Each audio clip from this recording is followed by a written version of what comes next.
राधे राधे दोस्तों। 10 साल ज्यादा जीना है तो 60 के बाद यह 7 चीजें आज से ही छोड़ दो। अगर आपकी उम्र 60 साल या उससे अधिक है तो आज ही ये वीडियो आपके लिए बहुत खास होने वाली है। और अगर आपके घर में माता पिता, दादा दादी या नाना नानी 60 साल से ऊपर है तो ये वीडियो उनके साथ जरूर शेयर कीजिए। अक्सर लोग कहते हैं कि 60 के बाद अब आराम करने का समय है, अब पहले जैसी ताकत नहीं रही, अब नई चीजें सीखने का उम्र नहीं रही। लेकिन क्या ये सच है? दुनिया में ऐसे बहुत से लोग हैं जो 70, 80 और यहाँ तक कि 90 साल की उम्र में भी सक्रिय जीवन जी रहे हैं। वह सुबह टहलते हैं, नई चीजें सीखते हैं, अपने शौक पूरे करते हैं और खुश रहते हैं। आखिर ऐसा क्या है जो उन्हें दूसरों से अलग बनाता है? असल में उन्होंने एक ऐसी आदतों को समय रखकर छोड़ दिया है जो उम्र बढ़ने के साथ शरीर और मन दोनों पर बोझ बनने लगती है। आज के इस वीडियो में हम ऐसी ही 7 बातों के बारे में जानेंगे जिन्हें 60 साल की उम्र के बाद धीरे धीरे छोड़ देना चाहिए। आपके लिए फायदेमंद हो सकता है। यह बातें सिर्फ शरीर को ही नहीं बल्कि मन और रिश्तों को भी बेहतर बनाने में मदद कर सकती है। तो आइए शुरुआत करते हैं। सबसे पहली बात, हर किसी को खुश करने की आदत। हम में से बहुत से लोग पूरी जिंदगी यही सोचते रहते हैं कि लोग क्या कहेंगे, बेटा क्या सोचेगा, बहू क्या कहेगी, रिश्तेदार क्या सोचेंगे, पड़ोसी क्या बोलेंगे। धीरे धीरे वह आदत हमारी अपनी खुशी से भी बड़ी हो जाती है। लेकिन 60 साल की उम्र के बाद सबसे ज्यादा जरूरी है अपने मन की शांति और अपनी सेहत को महत्व देना। एक लंबे समय तक किए गए अध्ययन में यह पाया गया है कि जो लोग आपकी प्राथमिकताओं के अनुसार जीवन जीते हैं और जरूरत पड़ने पर विनम्रता से ना कहना जानते हैं, वे अधिक संतुष्ट और खुश रहते हैं। इस उम्र में आपकी ऊर्जा पहले जैसी नहीं होती, इसके लिए उसे वही खर्च कीजिए जहां वास्तव में जरूरत हो। अपनी अच्छी नींद पर ध्यान दीजिए, अपने स्वास्थ्य पर ध्यान दीजिए और उन लोगों के साथ समय बिताइए जो आपको सम्मान और अपनापन देते हैं। जब भी कोई काम करने जाए एक बार खुद से जरूर पूछिए, क्या मैं ये काम अपनी खुशी के लिए कर रहा हूँ या सिर्फ इसलिए क्योंकि लोग क्या कहेंगे। अगर जवाब दूसरा है तो एक बार रुककर जरूर सोचिए। अब बात करते हैं दूसरी आदत की, नींद से समझौता। बहुत से लोग कहते हैं अब तो 4 या 5 घंटे की नींद ही काफी है, लेकिन बढ़ती उम्र में अच्छी और पूरी नींद पहले से ही ज्यादा जरूरी होती है। जब हम गहरी नींद लेते हैं तब शरीर खुद को आराम देता है, दिमाग दिन भर की जानकारी को व्यवस्थित करता है, याददाश्त मजबूत होती है और शरीर की कई जरूरी मरम्मत की प्रक्रियाएं भी इसी दौरान होती है। अगर लंबे समय तक नींद पूरी ना हो तो शरीर में ऐसी समस्याएं धीरे धीरे बढ़ सकती है जो शुरुआत में दिखाई नहीं देती। समय के साथ यही परेशानी हाई ब्लड प्रेशर, मधुमेह और याददाश्त कमजोर होने जैसी दिक्कतों का जोखिम बढ़ा सकती है। इसलिए कोशिश कीजिए रोज लगभग एक ही समय पर सोए। यदि संभवत हो तो रात में जल्दी सोने की आदत बनाइए। सोने के करीब 1 घंटा पहले मोबाइल या टीवी का इस्तेमाल कम कर दीजिए। कमरे का वातावरण शांत और आरामदायक रखिए। यदि आपको सूट करता हो तो सोने से पहले हल्दी वाला गुनगुना दूध भी लिया जा सकता है। याद रखिए, अच्छी नींद आलस नहीं बल्कि अपने शरीर की देखभाल करने का एक महत्वपूर्ण हिस्सा है। अब तीसरी बात, यह सोचना है कि मैं अकेली ही ठीक हूँ। कई बार बड़े बुजुर्ग अपनी परेशानियां इसलिए छिपा लेते हैं क्योंकि वह अपने बच्चों को परेशान नहीं करना चाहते। वे कहते हैं मैं बिल्कुल ठीक हूँ, जबकि अंदर ही अंदर वे अकेलापन महसूस कर रहे होते हैं। लेकिन सच्चाई यह है कि बढ़ती उम्र में अकेलापन मन और शरीर दोनों पर असर डाल सकता है। इसलिए अपनी भावनाओं को अपने परिवार के लोगों में साझा कीजिए, उनसे खुलकर बात कीजिए। अगर संभव हो तो सुबह के सैर दौरान नए लोगों से मिलिए, योग समूह से जुड़िए, भजन मंडली, गार्डनिंग या किसी सामाजिक गतिविधि में हिस्सा लीजिए। याद रखिए, इंसान सिर्फ दवाइयों से नहीं बल्कि अच्छे रिश्तों और अपनापन से भी मजबूत बनता है।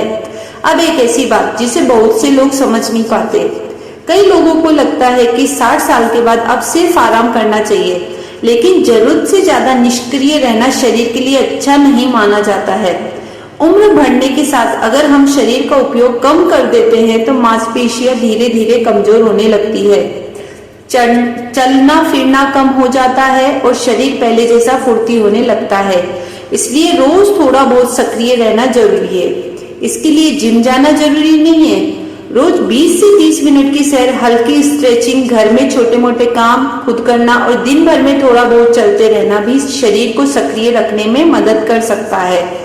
याद रखिए, आराम करना अच्छी बात है, लेकिन पूरी तरह रुक जाना सही नहीं है। जितना शरीर चलता रहेगा उतना ही वह लंबे समय तक आपका साथ देता रहेगा। कई बार जीवन में ऐसे अनुभव भी आते हैं जिन्हें भूल पाना आसान नहीं होता। किसी अपने ने दिल दुखाया है, किसी रिश्ते से उम्मीद पूरी नहीं हुई है, किसी दोस्त का साथ छूट गया है, या परिवार में ऐसी बातें हुई जिन्हें याद करके आज भी मन भारी हो जाता है। लेकिन एक बात हमेशा याद रखिए, पुराने दुखों और शिकायतों को सालों तक अपने मन में संभाल कर रखना सबसे ज्यादा नुकसान आपको ही पहुंचाता है। जब मन लगातार तनाव में रहता है तो उसका असर धीरे धीरे शरीर पर दिखाई देने लगता है। इसका मतलब यह बिल्कुल नहीं कि जो व्यक्ति आपके साथ गलत कर गया उसे सही मान लिया जाए। माफ करने का अर्थ सिर्फ इतना ही नहीं कि आप उस दर्द का बोझ अपने साथ लेकर नहीं चलना चाहते। अगर मन में कोई बात दबाकर रखी है तो उसे किसी भरोसेमंद व्यक्ति से साझा कीजिए, चाहे तो डायरी में लिख दीजिए, प्रार्थना के समय ईश्वर के सामने अपने मन की बात कह दीजिए और ध्यान और योग की मदद लीजिए। सबसे जरूरी बात यह है कि मन को हल्का होने का मौका दीजिए। अब बात करते हैं खान पान की। 60 साल की उम्र के बाद शरीर पहले की तुलना में भोजन को अलग तरीके से पचाता है, इसलिए वही खान पान जो 35 या 40 साल की उम्र में आसानी से पच जाता था अब उतना अनुकूल नहीं रहता। इसका मतलब यह नहीं कि आपको स्वादिष्ट भोजन छोड़ देना चाहिए, यह अपनी सारी पसंदीदा चीजों से दूरी बना लेनी है, बल्कि जरूरत से समझदारी से चुनाव करने की। बहुत अधिक नमक का सेवन ब्लड प्रेशर बढ़ाने में योगदान दे सकता है। जरूरत से ज्यादा मीठा रक्त शर्करा के स्तर को प्रभावित कर सकता है। यदि तला होना और बहुत अधिक तेल वाला भोजन पाचन पर अतिरिक्त बोझ डाल सकता है। इसी तरह पैकेज्ड स्नैक्स से ज्यादा प्रोसेस्ड खाद्य पदार्थ और बार बार बाहर का जंक फूड खाने की आदत को भी जितना हो सके कम करना बेहतर माना जाता है।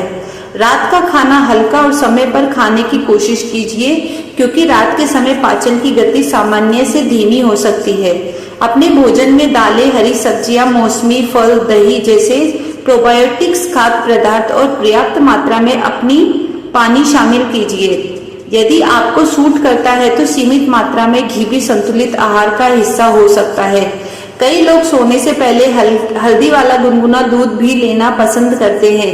याद रखिए, खाना कम नहीं करना है, बल्कि सही और संतुलित खाना चुनना है। अब आते हैं आखिरी और शायद सबसे प्रेरणादायक बात पर। यह सोचना है कि अब सीखने की उम्र निकल गई। बहुत से लोग 60 के बाद खुद ही अपने मन में एक सीमा बना लेते हैं। वे सोचते हैं अब नई चीजें सीखना उनके बस की बात नहीं है, लेकिन सच्चाई इससे बिल्कुल अलग है। दुनिया में ऐसे अनेक लोग हैं जिन्होंने 60, 70 और 80 साल की उम्र के बाद नई शुरुआत की और अपने जीवन में नई पहचान बनाई। किसी ने पेंटिंग सीखना शुरू किया, किसी ने किताब लिखी, किसी ने संगीत सीखा तो किसी ने कई भाषा सीख ली। वैज्ञानिक भी मानते हैं हमारा मस्तिष्क पूरी तरह सीखना बंद नहीं करता। अभ्यास और अनियमित प्रयास से बढ़ती उम्र में भी नई बातें सीखी जा सकती है। इसलिए आज ही अपने मन में यह डर निकाल दीजिए कि अब बहुत देर हो चुकी है। अगर आपका मन गाना सीखने का है तो शुरुआत कीजिए। अगर पेंटिंग पसंद है तो रंग उठाइए। अगर बागवानी अच्छी लगती है तो पौधे लगाइए। अगर किताबें पढ़ना चाहते हैं तो आज से पढ़ना शुरू कीजिए। अगर मोबाइल चलाना या नई तकनीक सीखना चाहते हैं तो बिना झिझक सीखिए। 60 साल के बाद जीवन खत्म नहीं होता, बल्कि कई लोगों के लिए वह समय होता है जब वह पहली बार अपने मन की जिंदगी जीना शुरू करते हैं। तो आइए एक बार फिर उन 7 बातों को याद कर लेते हैं जिनसे धीरे धीरे दूरी बनाना आपके लिए फायदेमंद हो सकता है।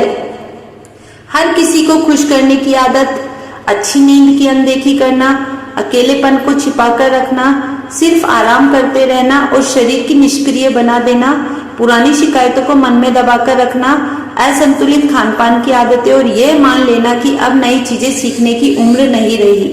अगर आपने इन आपने इन बातों पर धीरे धीरे काम करना शुरू कर दिया तो बढ़ती उम्र भी आपके आत्मविश्वास, ऊर्जा और खुशी के रास्ते में रुकावट नहीं बनेगी।